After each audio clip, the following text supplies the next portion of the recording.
First off, how was the experience of meeting Charles Barkley with Thorin after the Shaq roast?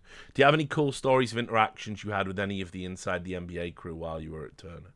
So I don't know if I ever told this story, but I can for sure. When we were at CES, which is like the Consumer Electronics thing that they have in Vegas, and basically Turner always goes on the road for that to do Inside the NBA from Vegas while it's happening. Anyway, we did the roast. The Lounge guys did turn up. They had a really great game. Problem for them is Shazam.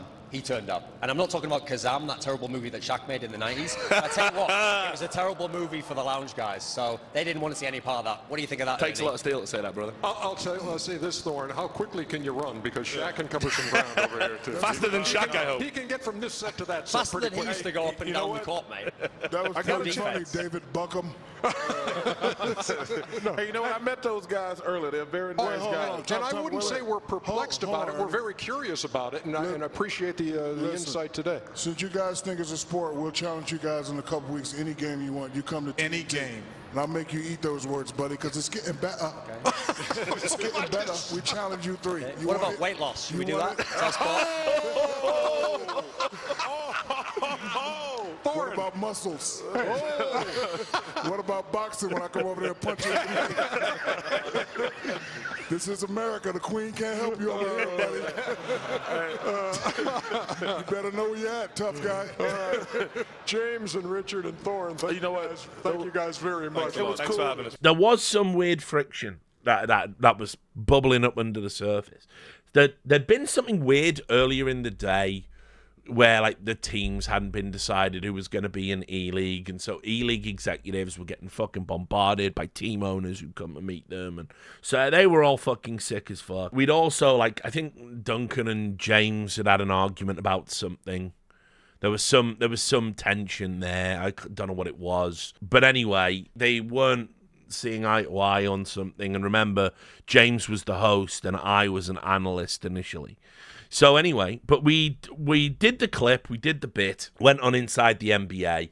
Thorin obviously called Shaq fat, and Ernie and Chuck laughed at him. Chuck then went on to say it was weird to see, this is his quote, not mine, obviously, it's weird to see a brother with an English accent. It was cool meeting those guys earlier, but it always intrigues me when you meet a brother and he starts speaking in English accent. Why? Because you don't normally see brothers speaking in English accent, fool. If you live in London, you see it all the time. Well, you don't live in London. My wife is from, I go there all the time. And she don't speak like that. She does speak. What are you talking about?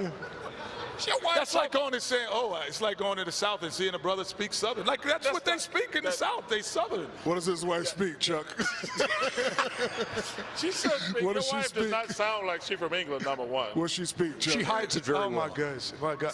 But you're saying if you go to London and you hear someone speak with an English accent, you only expect that person to be white?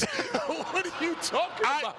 No, I'm saying, wait, listen, I'm saying, anytime you meet a brother and he speaks with an English accent, it's interesting. I guess it was bad or good. I guess if I was in Leeds, Alabama, it would be interesting. Listen, man, I was making a point. That's not a good one. Not a valid one, but I'm full of points, Ernie. certainly, as you say, an interesting one. I still can't believe that was said on an American TV show. Like, Charles Barkley can just say anything he wants. He's going, it's so weird to see a brother with an English accent. I'm like, we've got plenty of black people in Britain. Like, do you not know that? Do you not know? And it was like, it was so surreal to me that he didn't understand that, yeah, black people are English, you know? So anyway, he said that. And so we were kind of watching the segment where it was like, you know, fucking, I was like saying to Duncan, that's a bit fucking weird. No. And he was like, it's Chuck. He knows obviously more about basketball. He's like, Chuck's just crazy. Funnily enough, I think it was Thorin that told me the story about Charles Barkley, where one of the things that our talent manager had to deal with, right, during his time at Turner, was there was this fucked up thing where it was like Charles Barkley got pulled over for soliciting a prostitute. I think it was a DUI while he was driving there or something. This is like years ago, decades ago. But the tape, the police officer was like recording, and the recording got leaked to like TMZ or something. And he was like saying, but man, you gotta see this woman's lips or something. And he was, and the police officer's like laughing or whatever, and so they had to sort of deal with that while Charles Barkley was at the network. I think. Let me see if I can actually find the exact thing. Like, because I only know about this because Thorin told me about this. Barkley off TNT after DUI for blowjob. It says it was on TMZ because of course it was. According to the officer who wrote the report, he told me that he ran the stop sign because he was in a hurry to pick up the girl I saw get in the passenger seat.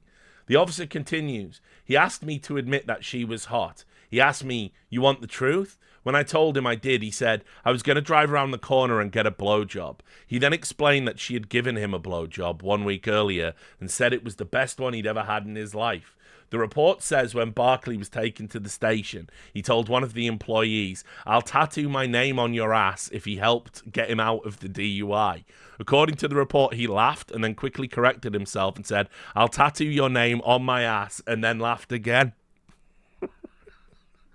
So I was like, by the way, Duncan, if I remember rightly, Duncan told me that story moments before I met Charles Barkley for the first time. So I was like, he literally just sent it to me. Like, just said, oh, have you seen this? Have you seen this on TMZ? So anyway, Charles and Ernie came into we were in these trailers in the big hangar, you know, where they filmed the show. Charles Barkley and EJ came in, and they are creased. They are laughing. And they're going, wow, you know, well done, guys. We weren't expecting us to have any, like, back and forth or crosstalk, but you did really, really well. Can see you guys have a lot of personality, and E-League's going to be good. And so, anyway, Duncan was like, he loves Charles Barkley. He's like his fucking hero. I've never seen Duncan be starstruck before, but I think he got, like, a picture with him, and like, would you sign this for me? And it was like, you know, it was like the most, you know, stars in his eyes I've ever seen Duncan. And then he said, where's Shaq? And Charles was like, oh, man, you don't want to see him right now. He's pissed. And I was like, what, really? Really? And Charles was going, oh, yeah, he was, like, trashing things backstage, levels of pissed off. We didn't tell him we were coming to see you because, like, we don't know how he's going to react. Like, and Thorin was fucking creased. He was literally, like, laughing like a fucking drain, like he has this laugh where he's like, and he, like, starts slapping his leg. That's how you know he's really like, he thinks something is hilarious. And so he was just pissing himself laughing, like, full Ghost Rider skull laughing. And Chuck and EJ were fucking creased as well. They were, like, saying, like, oh, yeah, he was fucking so mad. He was so mad, like, saying I was, like, some skinny little kid from fucking England gonna fuck me up on national TV and all this. And it was a genuine fucking beef. Shaq didn't, like, they didn't bring Shaq into the initial meeting because they didn't know how Shaq was going to react to Thorin. Now, as I've said many times, I talked to Shaq on a number of occasions, filmed extra content with Shaq, talked to Shaq when he was investing in NRG. Shaq came and gave me a pep talk when I was having my fucking contract negotiations. Like, Shaq was a sweetheart to me. Like, me and Shaq, no problems whatsoever.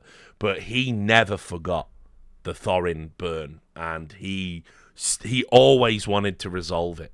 And it's sort of crazy to think that Thorin, of all people, got under Shaquille O'Neal's skin to that degree.